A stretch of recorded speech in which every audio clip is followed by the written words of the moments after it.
Oke, halo semuanya. Kami dari kelompok Paus Ujung di sini ingin mempresentasikan final project sistem terdistribusi mata kuliah semester 5 dari judul project kami yaitu implementasi RESTful API untuk aplikasi chatting menggunakan Express.js dan Node.js seperti itu ya.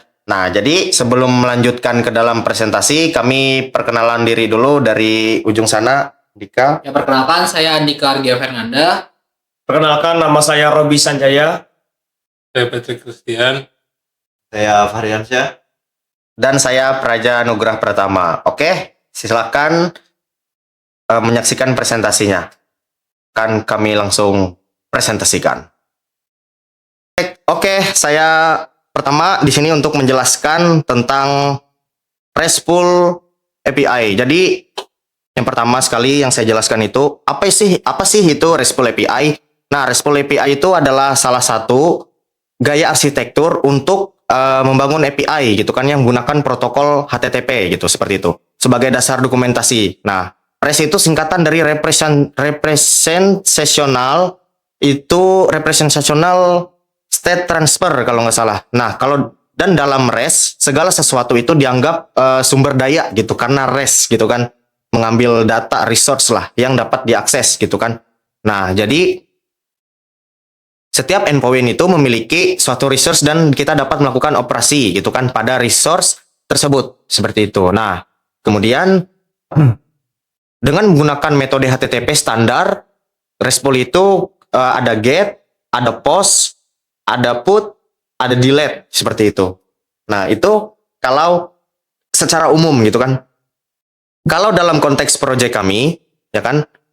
Kalau dalam konteks project kami bisa dilihat di server.js ini, kami di sini untuk project aplikasi chattingnya itu menggunakan Express.js plus Node.js plus plus Socket.io plus MongoDB gitu kan.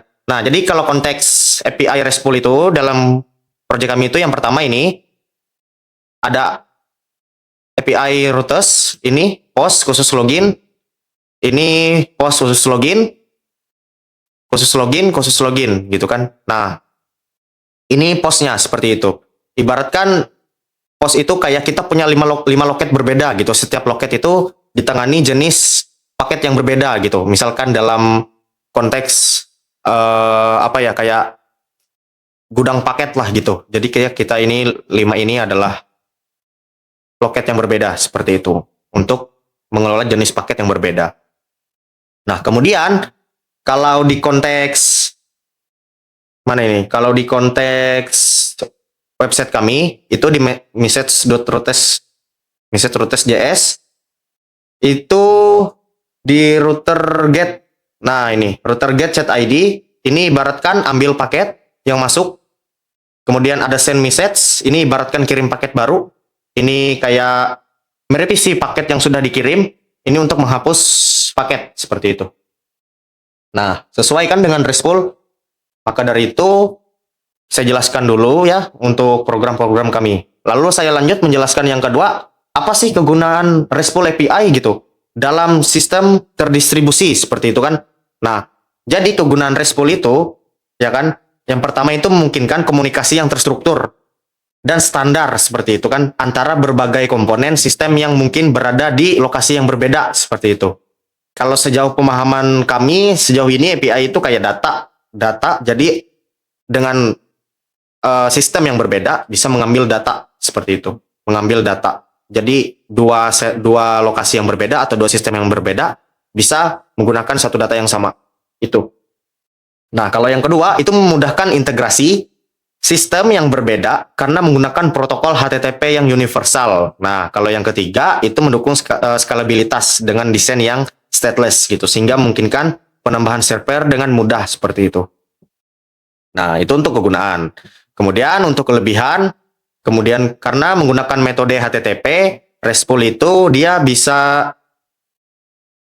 itu intinya kemudahannya mudah memahami dan mengimplementasikannya lah gitu. Apalagi kalau RESTful.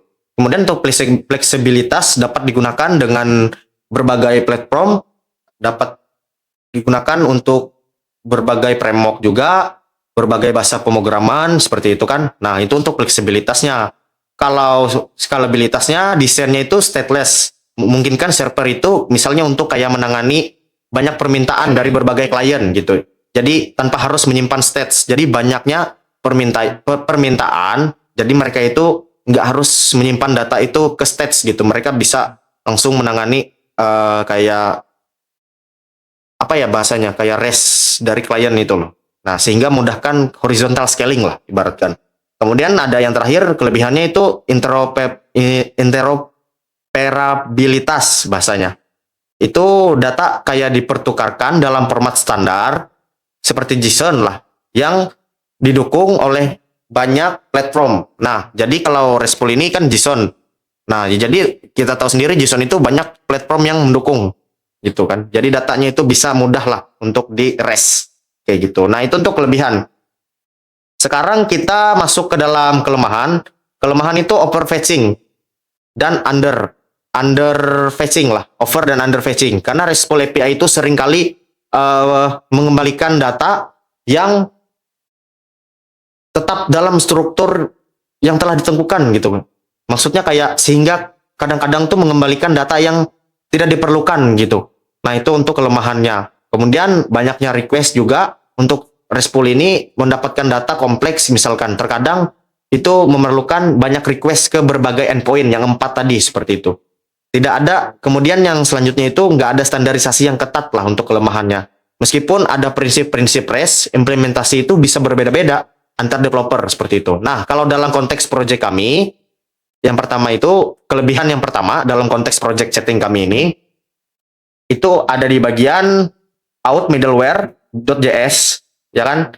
Out middleware.js. Di sini kita cari function const protect. Nah, ini const protect ini. Jadi ini ibaratkan seperti misalkan nih ada sistem KTP digital. Nah, setiap kali mau akses fitur, maka kita akan kasih token atau KTP. Jadi server itu bakal ngecek, oh ini Robi, berarti valid. Server itu nggak nyimpan daftar siapa yang lagi online. Jadi kalau user banyak, kita bisa buka loket baru atau server baru tanpa ribet seperti itu ya. Nah, lanjut. Di sini yang kedua, kelebihannya kalau dalam konteks project kami itu ada di bagian controller.js yang ini. Nah, jadi di sini ya untuk kelebihannya yaitu di Ctrl F dulu kita ketik kita ketik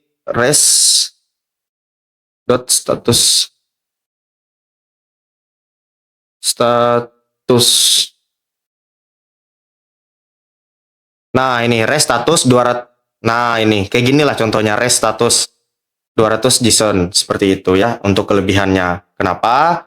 Karena respon kita itu selalu format JSON. Itu ibaratkan seperti bahasa Indonesia standar lah dalam RESTful seperti itu. Jadi kalau JSON formatnya Flutter, kalau misalnya Flutter mau menggunakan data kami boleh. Kalau React ngerti, React juga boleh. Postman boleh. Bahkan framework lain boleh. Bahkan curl nyebut bahasa Inggrisnya curl di terminal gitulah. CURL. Curl di terminal itu pun ngerti kalau formatnya JSON. Nah, jadi sebenarnya di website setting kami ini ada kekurangan juga, tapi sudah diatasi kekurangannya. Nah, kekurangannya apa? Itu tidak real time sebenarnya. RESTful itu tidak real time sebenarnya, tapi dalam project yang kami buat ini kami sudah buat real time karena menggunakan socket IO. Jadi chat itu bakal masuk real time, mau dari user A, user B itu akan masuk real time seperti itu. Itu kodenya ada di server.js. Saya lihat sini. Nah, jadi server.js kita cari bagian ini socket IO setup karena kami menggunakan WebSocket IO seperti itu ya untuk kekurangannya. Nah, lanjut. Untuk RESTful sendiri implementasi dalam sistem terdistribusi. Kalau secara pengertian umum itu kayak dengan membuat server lah yang mengekspos endpoint tertentu. Nah, server ini dapat diakses oleh berbagai klien yang berada di jaringan yang berbeda. Dalam sistem terdistribusi itu biasanya load datanya atau load balancernya load balance lah untuk membagi beban ke beberapa instance server dan database yang terpisah seperti itu. Nah, kalau secara formal ya, implementasi ke sistem terdistribusinya. Nah, oke, jadi kalau dalam konteks project kami, intinya kelebihan yang kami rasakan ya, kalau dalam konteks project kami ini, itu RESTful itu kayak menjadi tulang punggung komunikasi antara aplikasi gitu dengan server. Semua fitur chatting kami itu diakses melalui API gitu. Nah, kelebihan yang kami rasakan kalau yang pertama itu stateless. Stateless itu kami menggunakan token. Kami menggunakan token JWT lah bahasanya gitu. Kalau bahasa Inggrisnya saya kurang tahu. Kami menggunakan token, jadi kemudian menggunakan format JSON, struktur yang jelas seperti itu. Nah, kemudian lanjut di sini implementasi dalam project. Selanjutnya, apalagi yang saya jelaskan? Mengimplementasikan RESTful dengan Node.js, ini Node.js, Express.js langsung jadi satu gitu. Nah, mungkin kita langsung ke penjelasan berikutnya ya tentang interoperabilitasnya. Nah, jadi untuk itu tadi yang saya sebutkan itu dalam konteks project kami di bagian sini sama ada REST status. Nah, jadi kami untuk interoperabilitas itu kayak kalau dalam konteks kami ya menggunakan format JSON seperti itu, ya kan? Nah, sistem aplikasi ini kan seperti yang sudah saya jelaskan tadi, kalau format JSON itu mudah dikenali gitu kan oleh bahasa-bahasa pemrograman yang lain jika ingin menggunakan data kami seperti itu. Nah, kita lanjut aja ya langsung ke skalabilitas. Nah, untuk skalabilitas itu codingannya ada di bagian message.js di bagian sini. Bisa dilihat pada bagian indeks. Nah, ini indeks query lebih cepat. Kenapa kami menggunakan indeks dan kenapa kami bisa bilang ini skalabilitas? Karena kalau tanpa indeks, ibaratkan kayak kita cari satu pesan itu harus buka 1 juta halaman. Kalau dengan indeks kita cukup ibaratkan kalau di laporan itu kita buka lihat daftar isinya saja. Jadi kita langsung ke halaman yang dituju. Kenapa ini penting dalam sistem terdistribusi? Karena kalau data makin banyak, jadi query-nya tetap cepat. Seperti itu, kalau dalam konteks proyek kami. Nah, selanjutnya yang saya bahas adalah keamanan. Keamanan, kalau dalam sistem terdistribusi, itu biasanya diimplementasikan dengan menggunakan token, seperti yang sudah saya jelaskan tadi. Untuk autentikasi HTTPS, untuk inskripsi datanya, seperti itu. Nah, kalau dalam konteks proyek kami, nah, sebentar ya, ini agak nge-frame. Kami itu untuk security-nya atau keamanannya ada pada bagian middleware. Nah, di sini. Di middleware ini bisa dilihat di sini. Nah, kami untuk keamanannya itu ada di sini, ya kan? Setiap request yang masuk itu harus bawa token. Kayak user yang masuk itu harus bawa token, verify token, ambil user dari database tanpa password segala macam, seperti itu. Kemudian layer 2 ini cek. Nah, ini untuk authorization. Kemudian kita lanjut ke yang selanjutnya. Di bagian mana ini? Di bagian chat controller.js. Nah, di chat controller.js ini kita cari function cons partisipan. Ini, cek apakah user exist segala macam. Nah, if partisipan, cek autentikasi. Nah, seperti itu ya. Nah, itu untuk bagian authorization. Kemudian lanjut. Yang tadi itu authentication sudah kita bahas. Authorization di bagian sini. Kalau dalam konteks project kami, kita lanjut ke bagian validation. Oke. Untuk validasi, kalau dalam konteks project kami, itu dia ada di bagian outController.js. Nah, di sini. Jadi di sini untuk validasi kita cari function if username. Nah, ini untuk validasi input. Gunanya apa? Ini buat ngecek apakah username ada, apakah email ada, seperti itu kan. Nah, password cukup panjang, jangan sampai data jelek itu masuk sistem seperti itu. Kemudian untuk fleksibilitas yang terakhir yang harus saya bahas itu untuk fleksibilitas. Jelas fleksibilitas dalam RESTful API itu sangat penting karena dapat berkembang gitu kan, dapat berkembang dengan menambahkan endpoint baru tanpa mengganggu endpoint yang sudah ada seperti itu kan. Jadi kalau dalam konteks project kami ya struktur kami dalam project ini ada config, ada middleware, ada model, ada routers, ada service, generate token, ada server JS, ada ENP, ada packet JSON seperti itu kan. Nah, seperti itu. Itu untuk fleksibilitas. Jadi misalnya kalau strukturnya seperti ini gitu kan, kami kalau mau nambah fitur itu gampang. Misalkan nanti di aplikasi chatting kami itu kami tambah fitur stories kayak WA, kayak IG gitu kan bisa tanpa mengubah endpoint yang sudah ada seperti itu. Oke, mungkin segitu aja untuk penjelasan. Oh, sorry, kita cara menjalankannya ya, cara menjalankannya. Di bagian sini saya Ctrl C dulu. Ini karena sudah jalan. Saya ketik CLS, saya jalankan. Kalau di Express.js itu npm run dev. Nah, kalau sudah jalan berarti bisa dites untuk Postman-nya. Untuk Postman-nya nanti akan dites. Yang keempat kan yang harus kami jelaskan di tugas kali ini implementasi dalam dunia nyata, ya ini. Implementasi dalam chatting. Dan akan dibahas lebih lanjut lah untuk API-nya. Untuk RESTful kan ada 4. Ada git, ada post, ada put, ada deal. Ada delete, gitu kan. Jadi itu akan dibahas oleh teman-teman saya nanti, akan diberikan langkah-langkahnya bagaimana langkah API selanjutnya. Seperti itu. Oke, segitu saja. Akan dilanjutkan oleh teman saya. Oke, di sini saya Andika akan menjelaskan pada bagian register, login, dan add akun. Nah, di sini yang pertama untuk register akun, di sini terdapat username, email, dan password. Jadi di sini diisi sesuai kebutuhan. Misalnya di sini saya ada membuat file baru. Karena di sini untuk Robi 4 itu kami gunakan untuk membuat from chat, kirim pesan, dan sebagainya. Jadi saya membuat yang baru saja. Oke, di sini saya akan buat sebagai contoh yang baru itu untuk username-nya Robin6, kemudian untuk emailnya robin6@gmail.com dan passwordnya itu angka 1 sampai 8. Kemudian di sini saya akan send. Nah, di sini akan sukses untuk penambahan register akun Robin6. Nah, lanjut ke bagian login akun. Nah, untuk login akun itu ada email dan password. Jadi kita langsung aja coba ke sini.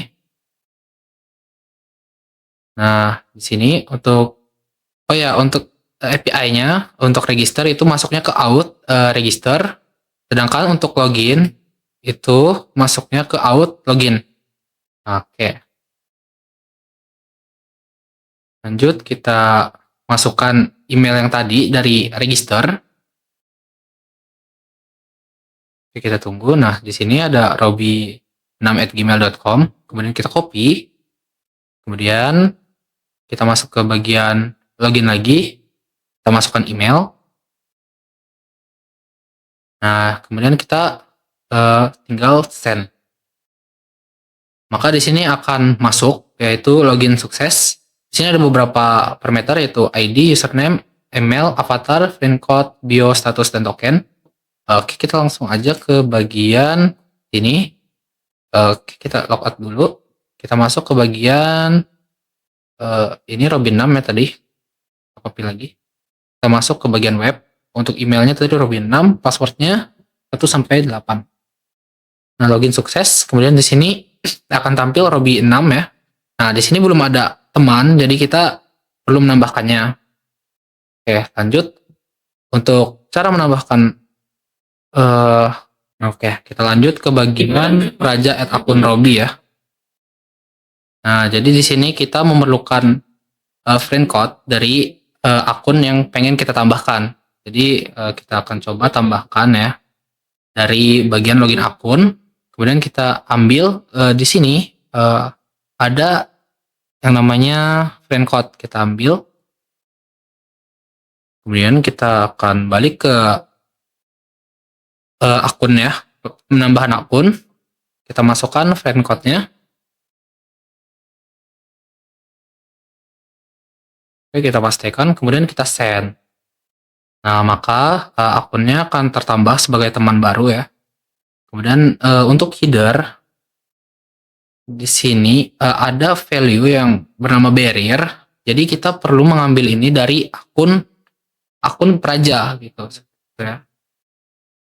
Sebagai contoh kita ambil, nah di bagian sini ada namanya token. Kita akan ambil. Kemudian kita akan balik ke bagian Praja add akun Robi. Nah, di sini kita pastikan di bagian value. Nah, untuk value itu ada barrier, kemudian tokennya. Kita pastikan, kemudian kita send. Nah, maka di sini akan ada ready friends karena tadi kita memasukkan teman dari bagian body sini dari friend code. Kita akan lihat pada bagian sini kita refresh, maka akan tampil teman yaitu Praja yang baru saja kita tambahkan seperti itu. Oke, jadi di sini ada juga get request. Nah, di sini menggunakan parameter get. Jadi kita untuk pada bagian sini ini hanya untuk menampilkan bagian data teman saja seperti itu. Oke, selanjutnya akan dilanjutkan oleh teman saya. Ya, saya Patrick Christian. Di sini saya akan menjelaskan bagian untuk membuat form chat antara Praja dan Robi. Lalu juga untuk membuat cara mengirim pesan chat ke Robi dan juga cara melihat pesan di chat. Itu untuk yang pertama, itu untuk membuat form chat, yaitu kita bisa cek pada bagian authorization dulu.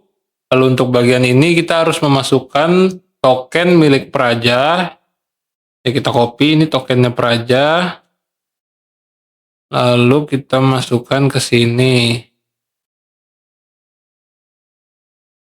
Nah, sudah. Lalu kita akan masuk ke bagian bodinya yang di sini yaitu berisikan partisipan ID, yaitu kita masukkan ID miliknya Robi karena kita akan membuat form chat dengan Robi, yaitu kita copy dulu.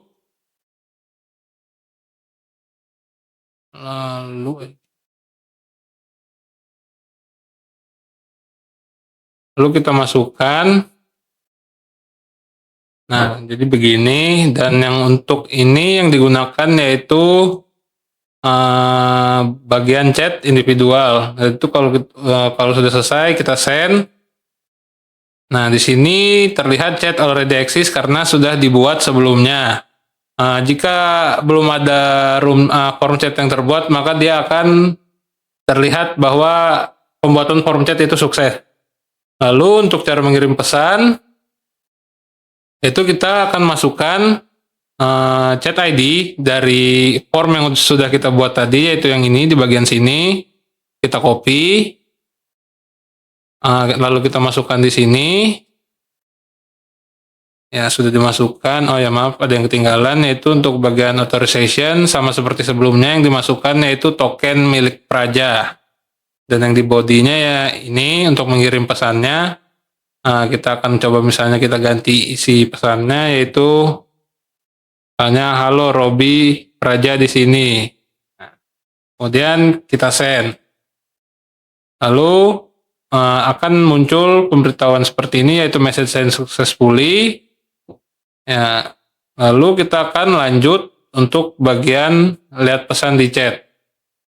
Itu ada di bagian sini, ada page dan limit dengan value 1 dan 10, yaitu untuk limit ini adalah untuk membaca 10 pesan terakhir dikarenakan untuk mengontrol pengambilan data. Lalu kemudian untuk di authorization-nya kita akan masukkan lagi seperti yang sebelumnya, itu tokennya Praja. Lalu kita akan masuk lagi ke bagian body. Tinggal kita send saja, maaf. Tidak perlu masuk ke bagian body karena di sini kosong semua ya. Lalu kita send. Nah, di sini akan terbaca pesan-pesan yang sudah dikirim. Itu ada halo Robi ini Praja dan halo Robi Praja di sini. Kita bisa lihat di bagian aplikasi. Nah, beginilah tampilannya jika di bagian aplikasi. Sekian untuk penjelasan dari saya, selanjutnya akan dilanjutkan oleh teman saya.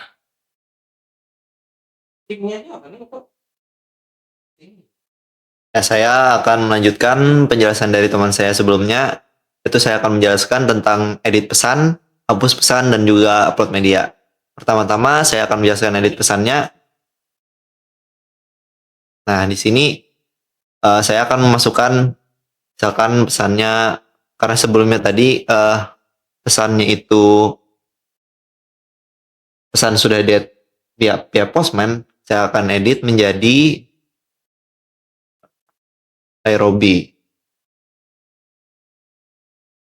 Nah, di sini untuk langkah-langkahnya kita akan mengcopy ID dari pesan sebelumnya. Jadi dia akan ngambil dari sini ID yang ini.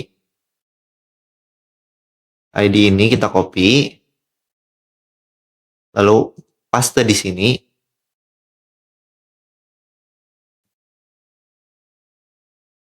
Lalu kita send. Nah, pesannya di sini sudah sukses. Lalu kita akan coba lihat di aplikasi, akan terganti jadi Nairobi. Untuk selanjutnya, hapus pesan.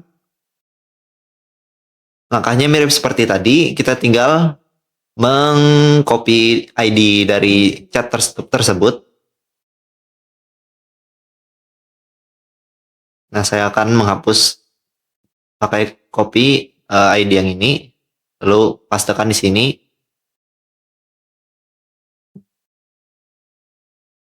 Nah, kita akan klik send. Nah, dia akan muncul pesan, yaitu pesan berhasil dihapus. Nah, kita cek lagi di websitenya. Nah, di sini sudah kosong karena sudah berhasil dihapus. Lalu untuk upload media. Nah, di sini yang pertama-tama kita harus mengcopy token dari Praja. Kita ambil dari sini. Nah, ini kok tokennya kita copy. Lalu masuk ke upload media tadi. Kita kopikan di sini. Lalu untuk nah, di sini awalnya kita ganti file. Karena ini sebelumnya sudah saya isi. Jadi akan saya coba dari awal. Buat contoh file.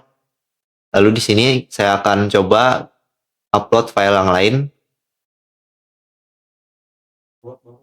Nah, misalkan saya akan coba file screenshot ini, lalu open. Nah, kita akan tinggal klik send.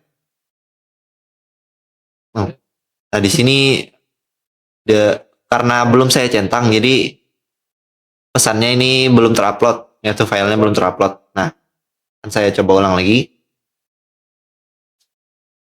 Nah, di sini file tersebut sukses diupload. Nah, upload media ini sebagai tes saja untuk uploadnya. Jadi dia tidak akan tertampil di website, karena itu akan untuk tampilan itu akan dijelaskan oleh teman saya yang selanjutnya untuk bagian testing kirim dokumen itu. Ya, sekian dari saya, akan dilanjutkan oleh teman saya selanjutnya.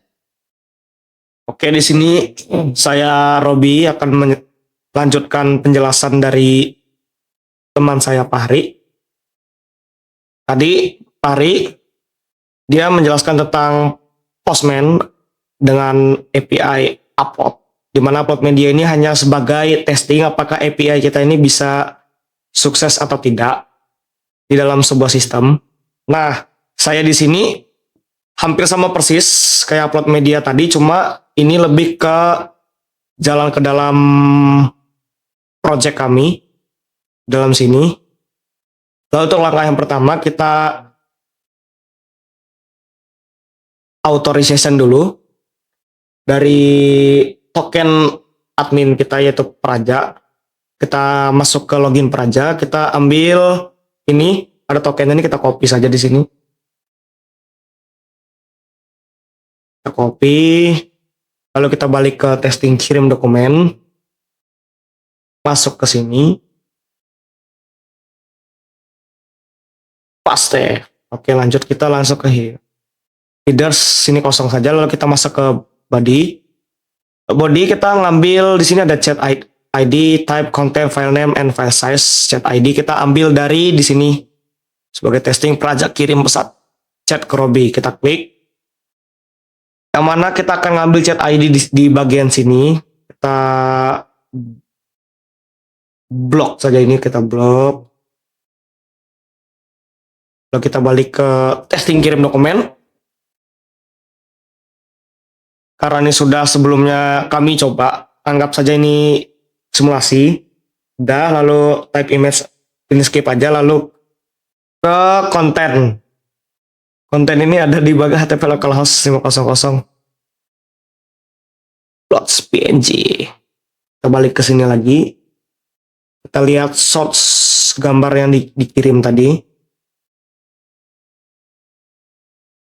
Oh ya, sorry guys. Tadi ada kesalahan. Dia ngambilnya di sini, di upload media. File name yang dikirim oleh teman saya Pak Hari tadi kita copy. Kita balik ke testing kirim dokumen. Kita paste lagi di sini. Paste ya. Ambil file name screenshot. File name kita ngambil dari upload media lagi. Nah, di sini ada nama original file name-nya, screenshot segala macam.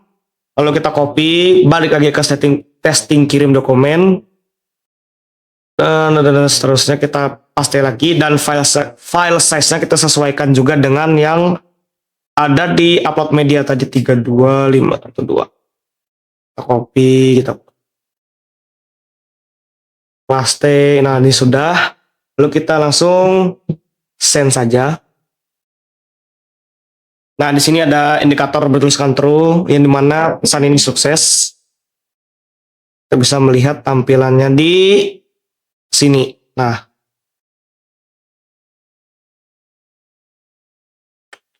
karena close saja. Nah, oke. Lanjut ke yang terakhir. Di sini ada untuk mengubah profil. Mengubah profil ini seperti anggap saja kita kayak edit profil kita seperti di WhatsApp segala macam. Karena saya di sini pengen mengubah avatar saya, karena di sini avatar saya masih kosong, tidak ada foto profil segala macam. Kita ubah dulu. Karena saya mau ngedit akun saya, berarti kita ngambil token akun saya sendiri, yaitu di sini login akun Robi. Kita ambil tokennya terlebih dahulu. Kita blok, kita copy, lalu balik lagi ke ubah profil Robi. Kita masukkan di bagian sini di body. Oke, body lagi di sini authorization. Nah, di sini balik ke body. Oke, jika sudah seperti ini, maka kita akan langsung send saja. Di sini ada indikator sukses true seperti biasa, dan ini ada di dalam API out profil. Nah, kita lihat di sini, refresh. Nah, maka foto profil Robi sudah terlihat pada project kami. Oke, untuk bagian yang terakhir saya akan menjelaskan aplikasi chatting ini. Yang pertama, kita di bagian navbar sini ada tertampang nama saya, ada status online, di mana kita bisa edit avatar, bisa kita logout akun, dan di sini ada ID kita sendiri. Lalu kita bisa show QR code buat teman kita nge-scan, dan di sini kita bisa masukin ID teman kita. Misal kita mau nambah pertemanan segala macam, ini bisa di scan, bisa dari kamera atau upload file segala macam. Sini saya sudah menambahkan satu teman saya di sini, Praja.